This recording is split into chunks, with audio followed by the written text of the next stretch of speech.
नमस्कार मित्रांनो, आज राजमा मसाला बनवणार आहोत आपण एक रेसिपी।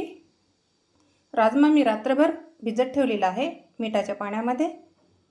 आणि हे फोडणीचे साहित्य आहे: आलं लसूण पेस्ट, कोथिंबीर, कांदा पेस्ट आणि टमाटर पण पेस्ट केलेला आहे, मिक्सरमधून धरला मी।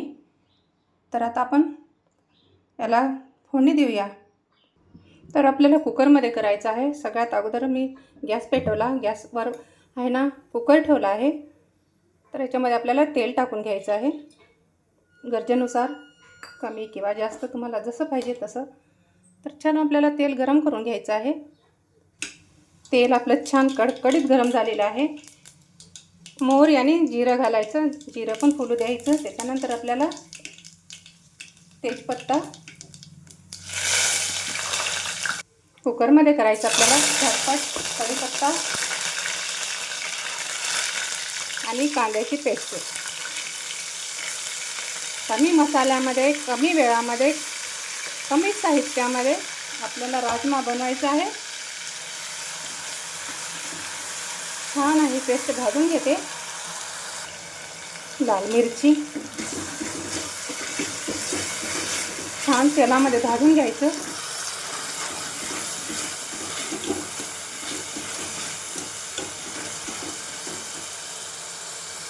आलं लसूण पेस्ट, कांदा आपला छान परतला गेला। आता टमाटर प्युरी टाकून घेते। जर तुम्हाला टमाटर टाकायचं असेल तो चिरून पण टाकू शकता। मी प्युरी बनवली कारण की मी कोणताही मसाला वापरत नाही याच्यामध्ये। हळद घालून घेऊया,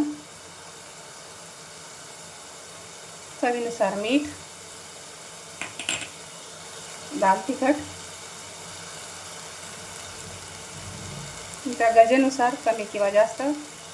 छान आपला मसाला भाजला गेला आहे, परतला गेला आहे, तेल सुटत आहे साईडनी। तर कोथिंबीर टाकून घेते मी, पुन्हा एकदा छान परतून घेते। माझ्या मुलाला आवडतो राजमा, माझ्या मुलासाठी मी ही रेसिपी करत आहे। तर तुम्हाला जर आवडली तर तुम्ही पण लाईक कमेंट करायला विसरू नका। आता आपण याच्यामध्ये थोडं पाणी टाकूया। मिक्सरच्या भांड्यामध्ये मसाला होता त्याच्यामध्येच पाणी टाकलं।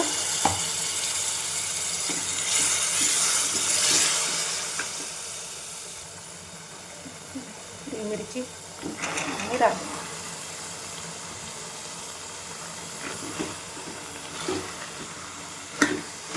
तुम्हाला सुका करायचा असलं तर सुका पण करू शकता, किंवा रस्स्यावाला पाहिजे असेल तर याच्यामध्ये थोडं पाणी जास्त टाकायचं।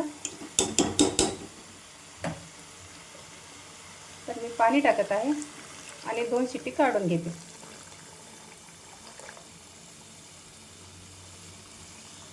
परत एकदा छान मिक्स करून घेते आणि 2 ते 3 शिट्टी काढून घेते। कोणताही मसाला मी वापरला नाही इथे।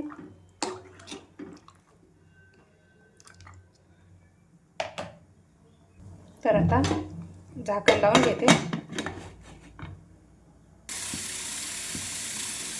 मी इथे माझ्या मुलासाठी राईस पण बनवत आहे, जीरा राईस।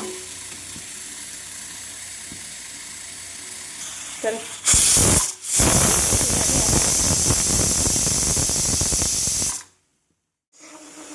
झाला आहे कुकर, झाला आहे मित्रांनो कुकर। आता काढून घेऊया।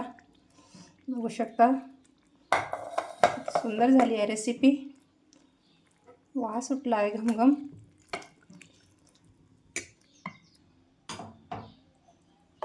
बघू शकता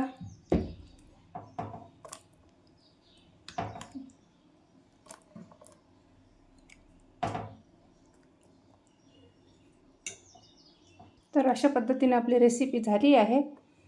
तर तुम्हाला ही रेसिपी कशी वाटली तर नक्कीच कमेंट्समध्ये सांगायला विसरू नका। झटपट कुकरच्या एका शिट्टीमध्ये किंवा 2 शिट्टीमध्ये। तर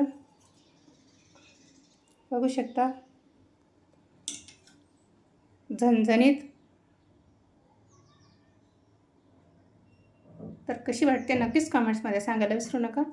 रेसिपी पूर्ण बघा. रेसिपी बघितल्याबद्दल धन्यवाद. पुन्हा भेटूत आपण दुसऱ्या व्हिडिओमध्ये. तोपर्यंत बाय.